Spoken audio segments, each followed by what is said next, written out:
무슨 원한이 남아있는지 저를 조롱하는 것처럼 저와 마주칠 때마다 이상한 눈빛과 몸짓을 보내는 겁니다. 도대체 뭘 말하고 싶은 건진 모르겠지만 분명 저에게 보내는 기분 나쁜 메시지라고 생각했어요.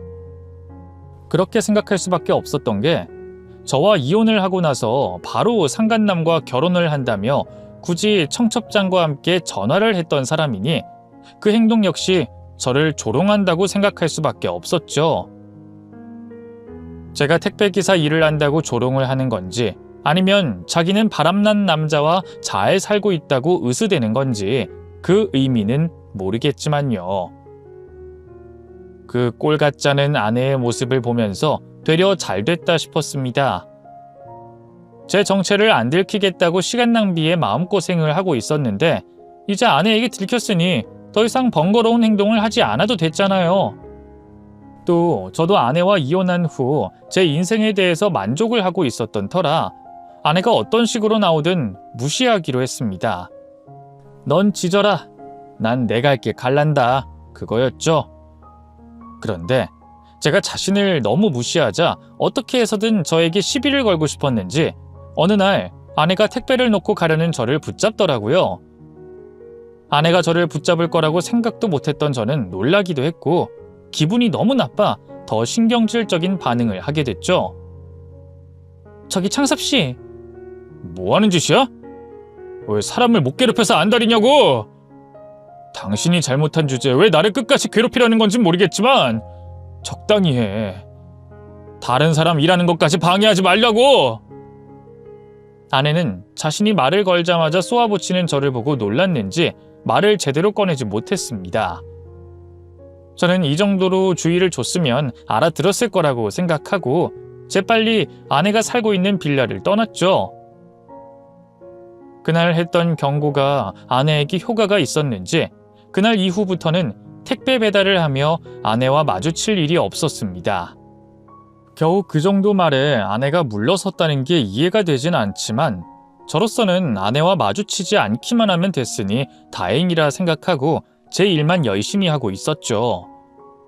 이후에는 아내를 아예 의식하지 않게 됐고 빌라에 드나드는 것도 예전처럼 편히 다녔습니다. 그러다 그 일이 있고 한 달쯤 됐을 때 사건이 벌어졌죠. 아내가 살고 있는 빌라에 택배들을 배달하려고 들어갔고 한 층씩 배달을 하고 있었습니다. 그러다 아내 집에 온 택배를 놓고 돌아가려고 하는데 한 남자가 계단에 앉아 있더라고요. 저는 그 건물의 주민이겠거니 생각하고 계단 한쪽으로 올라가려고 했는데 그 남자가 저를 붙잡는 거예요. 종종 성격 급한 분들이 자신의 집 택배를 찾는 경우가 있어 이번에도 택배 때문이라고 생각했는데 그게 아니었습니다. 처음 본 남자는 저를 아는 사람인 것처럼 대했어요. 저기 미정이 전 남편이죠? 잠깐만 들어와봐요. 그날 처음 본 남자였지만 그 한마디로 인해 모든 게 설명이 됐습니다. 과거 아내의 상간남이자 현재는 아내의 남편인 사람이었던 거죠. 도대체 이 부부는 왜 나를 가만히 두질 않는 건지 순간 화가 좀 나더라고요.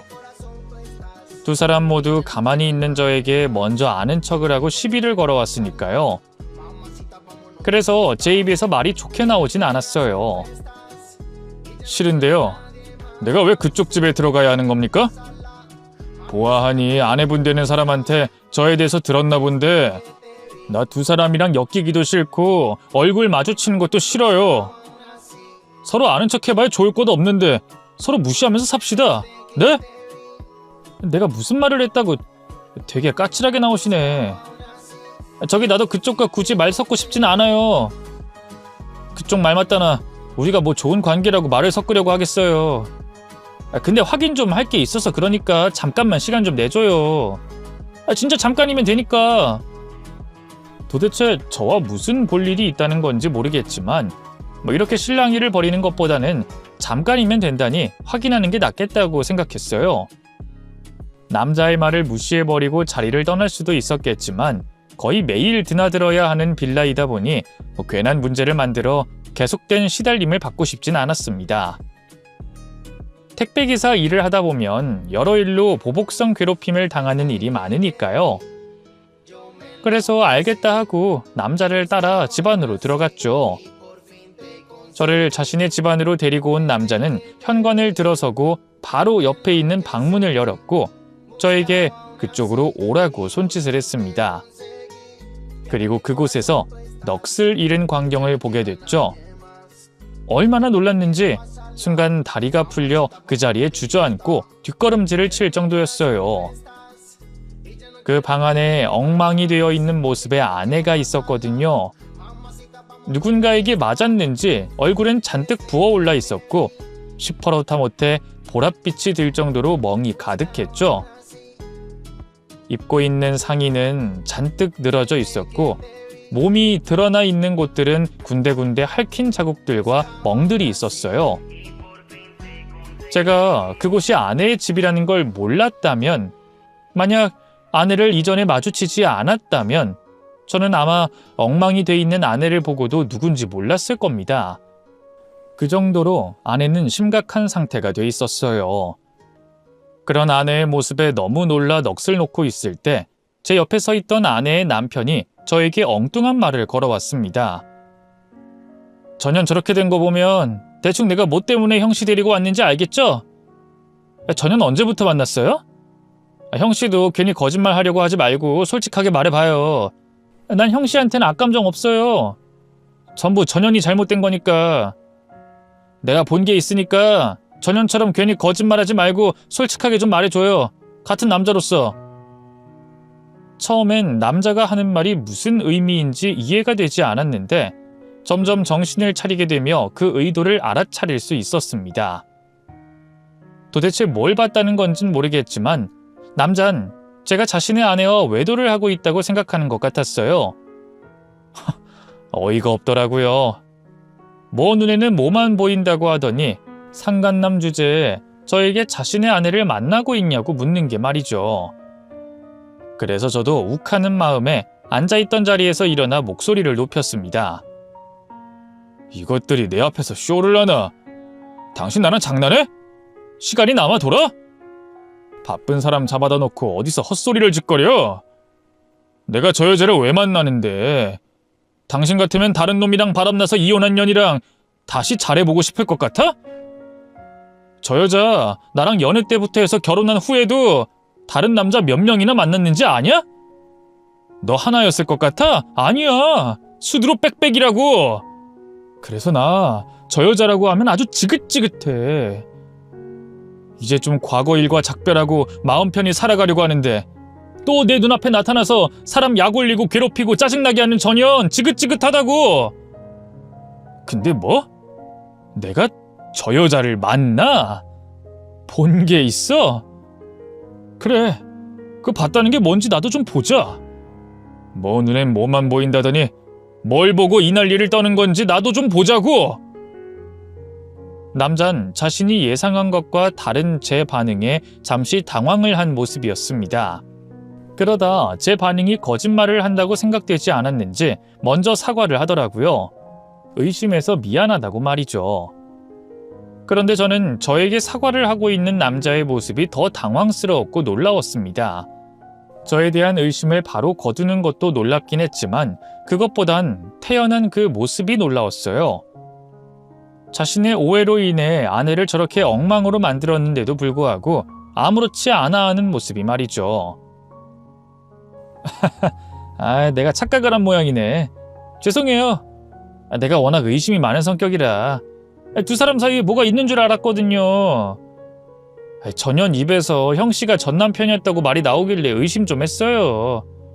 그쪽도 전현이랑 같이 살면서 당한 일 많다고 하시니까 제 말 무슨 말인지 아시죠? 전현 버릇 안 좋잖아요.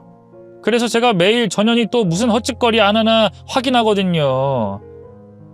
저희 집 현관문 앞에 CCTV 보셨죠? 그걸 확인하다가 전현이 형씨 붙잡고 뭐라고 하길래 제가 이렇게 신뢰하게 된 거예요. 아유, 죄송합니다. 그러니까 그 아까 말한 증거라는 게 내가 저 여자랑 현관 앞에서 그 잠깐 실랑이를 벌인 장면이라는 거죠? 그것 때문에 내가 여기 이런 일을 당하는 거고 저 여잔 저렇게 엉망이 된 거고. 아이, 정말 죄송해요. 앞으로는 제가 조심하겠습니다. 그리고 쟤는 신경 안 쓰셔도 돼요. 워낙 튼튼한 애라 저러고도 금방 낫더라고요. 이런 일 한두 번 당한 것도 아니고, 또 지가 맞을 일을 안 만들거나 처음부터 솔직하게 말하면 되는데 꼭 지가 일을 꼬고 만들고 뭘 숨기려고 하니까 저렇게 되죠. 자업자득이에요. 제가 오늘 교육시켜서 앞으로는 그쪽이 여기 배달할 때 불편한 상황 없도록 만들어 놓겠습니다. 그럼 그만 가보세요. 태연하게 자신이 가정폭력을 이전부터 해왔다는 말을 하는 남자와 제대로 알아볼 수 없는 아내를 보게 되자 경찰에 신고를 해야 되나 고민이 됐습니다. 아무리 아내와 안 좋게 헤어졌다고 하지만 이건 또 그와는 별개인 일인 것 같아서요. 그런데 아내에게 당한 배신감이 너무 커서 그런지 마음이 확 쏠리지는 않더라고요. 잠깐이긴 하지만 그냥 이대로 밖을 나와 남의 일이라고 생각하고 신경을 꺼버릴 생각도 했죠.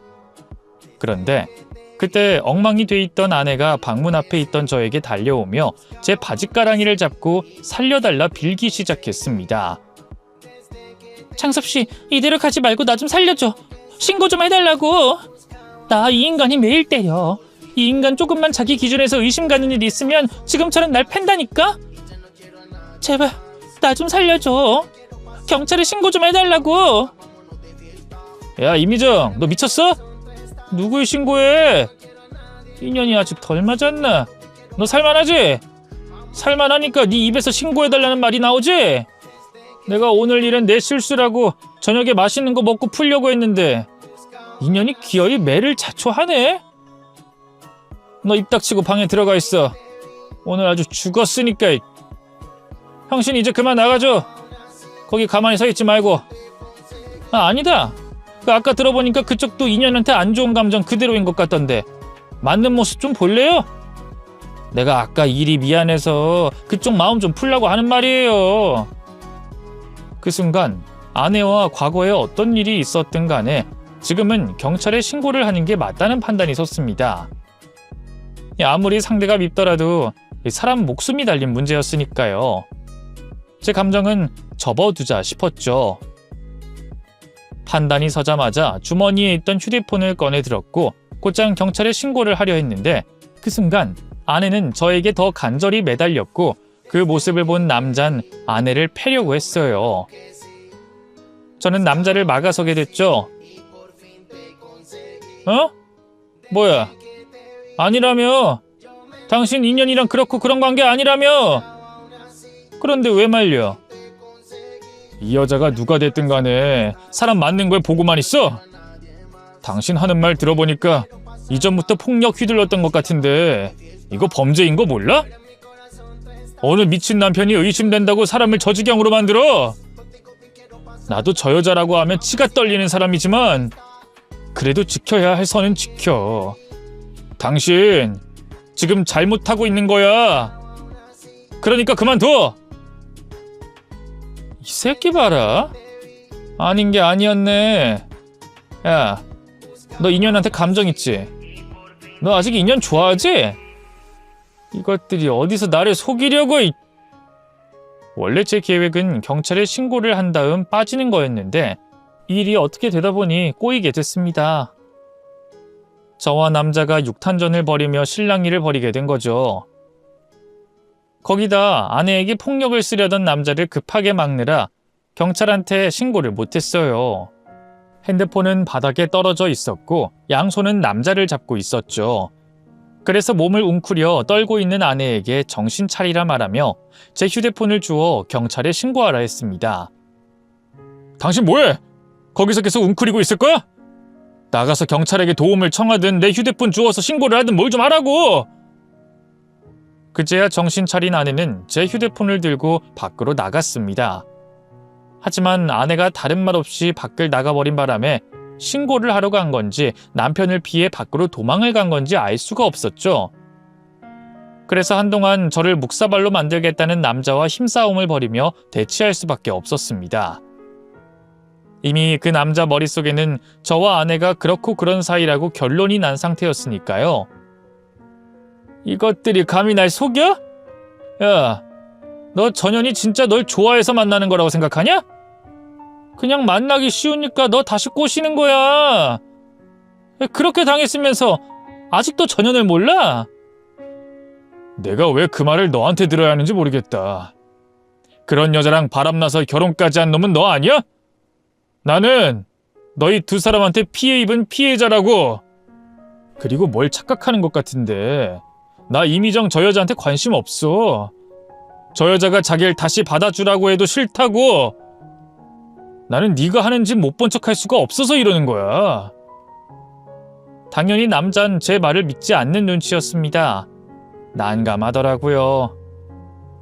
이제 슬슬 힘이 빠져 더 이상 남자와 대치할 수 없을 것 같았거든요.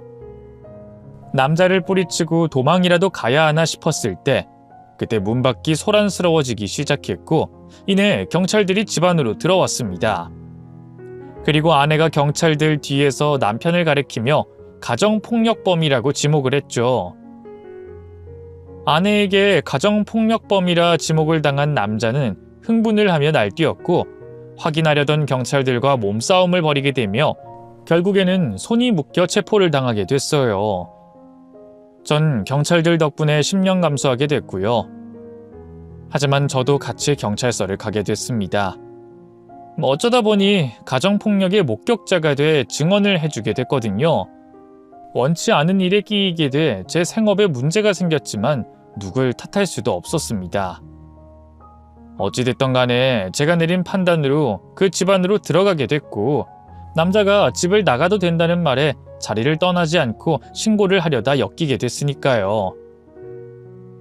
굳이 남자 탓과 아내 탓을 하고 싶지는 않았어요. 그렇게 누구 탓을 하며 타고 올라가다 보면 결국 아내와 연애를 하게 된 제 탓을 하게 되니까 말이죠. 그래서 그냥 재수가 없었다고 평생 할 액땜을 한 번에 했다고 치고 잊으려고 했습니다. 그렇게 그날의 소동으로 생긴 복잡한 마음을 저 혼자 정리하고 경찰서를 나가려고 하는데 아내가 경찰서 입구에서 서성거리고 있었죠. 그리고 마치 저를 기다렸다는 듯이 아는 척 하더라고요. 더 이상 아내와 조금이라도 엮이기 싫었던 저에게 말을 걸어오는 아내를 무시하려고 했는데 아내가 헛소리를 하는 겁니다. 제가 자신에게 마음이 있어서 자신을 구해줬다고 생각하더라고요. 그 어이없는 아내의 말에 그냥 지쳐지려던 저는 발걸음을 멈추고 확실히 제 입장을 말해줬죠. 잠깐만. 나 당신한테 고맙다는 말 하고 싶어서 계속 기다렸어. 아까 전엔 정말 고마워. 당신 아니었으면 나 오늘도 엄청 맞았을 거야. 아니, 평생 저 인간한테 맞고 살았을 거야. 당신도 아까 전 일로 이미 눈치챘겠지만 나 저 인간이랑 결혼하고 나서 계속 가정폭력을 당하고 있었거든. 봤지? 아까도 말도 안 되는 걸로 의심하는 거. 매번 저런 식이었어. 길에서든 마트에서든 남자랑 잠깐 말하는 모습만 봤다 하면 눈이 돌아서 날 때렸지. 그래서 지금까지 감시당하면서 살았어. 집 밖도 자유롭게 못 돌아다니고. 당신 내가 눈빛 보내고 손가락 움직였던 거 기억해? 왜 그 빌라 주차장 쪽에서 내가 당신한테 몸으로 사인 보냈던 거. 그것도 당신한테 살려달라고 도와달라고 부탁했던 거야. 그런데 남편이 옆에서 담배 피고 있어서 말도 행동도 제대로 못했던 거고. 남편 직업이 주식으로 돈 버는 거라 맨날 사람한테 감시당하며 24시간 붙어 있어야 했거든. 핸드폰도 뺏겨서 쓰지 못했고 밖에 있을 때도 따라다녀야 했고. 그런데 내가 아무리 사인을 보내도 당신이 못 알아듣는 것 같아서 당신이 우리 집 찾아왔을 때 내가 큰맘 먹고 말하려고 했던 거야. 물론 당신이 나한테 받은 상처가 깊어서 일방적으로 당신이 뭐라 하고 끝이 났지만 그래도 오늘 마지막엔 나 도와줘서 너무 고마워. 당신 아니었으면 나 정말 큰일 났을 거야.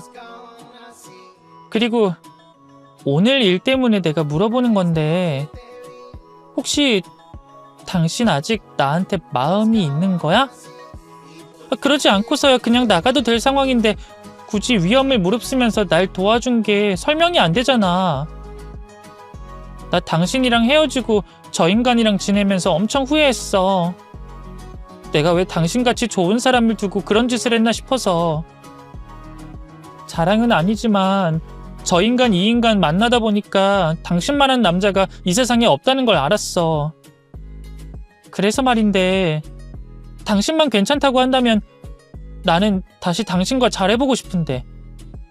물론 앞으로 내 인생에 당신 외에 다른 남자는 없을 거야. 내가 당신 마음 풀릴 때까지 사과도 할 거고. 나 앞으로 정말 잘할게. 그러니까 우리 관계 다시 되돌려줄 수 없을까? 당신이라는 사람은 도대체 어떻게 돼먹은 거야? 어떻게 된 인간이길래 또 나를 이런 일에 휘말게 했으면서 잘해보자는 말이 그렇게 쉽게 나와? 너 나한테 미안한 감정은 하나도 없지? 너가 뭘 잘못했는지도 모르겠지? 나 대단히 잘난 사람 아니란 걸 알거든? 어디다가 중간을 맞춰야 하는지 모르겠지만 다른 사람들 보기에는 조금 못난 인생이라고 생각할 수 있어. 가난한 집안에 대학 나온 것도 아니고 직업도 좋다고는 볼 수 없으니. 그래도 난 내가 살아온 인생이 부끄럽거나 후회된다고 생각한 적 없어. 딱 하나 빼고 그게 널 만난 거야. 너를 만나 함께한 그 시간만큼은 너무 부끄럽고 너무 후회된다고. 그런 내가 너한테 마음이 있어서 널 도와줬을 것 같아? 아니야. 나 스스로 부끄럽지 않기 위해서 행동한 거라고. 솔직히 너 따위 내 눈앞에 보이지만 않았으면 그놈한테 맨날 맞고 있든 노예처럼 살고 있든 신경도 안 써. 그리고 나 너보다 100배 1000배는 좋은 사람 만나서 행복하게 지내고 있어. 그러니까 사람 열받게 헛소리 좀 하지 마. 창섭씨. 내 이름도 부르지 말라고. 너랑 더는 엮이기 싫다니까? 그리고 너 나랑 어떻게든 잘해볼 생각하지 말고 네 앞날이나 걱정해. 아까 대충 경찰들 하는 이야기 들어보니까 네 남편 집행유예로 징역살이는 안 할 것 같다고 말하던데. 그럼 너 그걸 먼저 걱정해야 하는 거 아니야? 네 말대로 하면 네 남편 집착이 꽤나 심한 것 같던데 과연 널 그냥 놔줄까? 이런 일까지 겪게 돼서 분명히 너한테 원한이 있을 거란 말이야. 이혼 소송하게 되면 더더욱 그럴 거고 그럼 분명히 보복을 할 것 같은데 넌 그렇게 생각 안 해? 왜 요즘에 그런 사고 뉴스들 많이 나오잖아. 그거부터 걱정이나 해. 그새 딴 놈 만날 생각하지 말고. 자기 남편이 경찰에 붙잡히고 나서부터 계속 저와 잘해볼 생각만 했던 건지 아내는 거기까진 생각을 안 했나 봅니다. 그래서 제가 보복을 먼저 걱정하라고 겁을 주자 얼굴이 새파랗게 질려갔어요. 그리곤 저에게 어떻게 해야 하냐며 자기를 보호해주면 안 되겠냐 말을 하더라고요. 웃기는 소리였죠. 저는 헛소리하지 말라고 말하며 다시는 저에게 접근하지 말라는 말을 남기고 그 자리를 떠났습니다. 그날 이후 제가 자신에게 관심이 없다는 걸 들어서 그런지 아니면 남편의 보복이 두려워 대책을 세우느라 정신이 없었는진 모르겠지만 전처가 저에게 접근하는 일은 없었습니다. 저도 그 일이 있고 나서는 괜히 또 그 지역에 있다 두 사람 사이에 휘말리고 싶지 않아 다른 업체로 회사를 옮겼고요. 그리고 나서는 두 사람과 엮일 일 없이 제 인생 잘 살아가고 있습니다. 만나던 사람과 결혼도 앞두고 있고요. 저 개인적으로는 인생에서 만날 수 있는 최악의 여성과 최악의 경험을 해봤다고 생각합니다. 물론 자랑할 만한 이야기는 아니지만 그로 인해 사람 보는 눈은 좀 생겼다고 생각해요. 또 생각보다 이상한 사람들이 많다는 것도 알게 됐고요. 현재는 전처가 어떻게 살고 있는지 모르겠지만 앞으로도 저번 일과 같이 자신이 저지른 잘못만큼의 죗값을 치르며 살았으면 좋겠습니다. 지금의 제 이야기를 그 여자가 듣고 있다면 더욱더 좋겠네요. 자기가 얼마나 부끄럽게 살고 있는지 알 수 있을 테니까요. 제 얘기는 여기까지고요. 이야기 들으시는 동안 지루하지 않으셨다면 좋겠네요.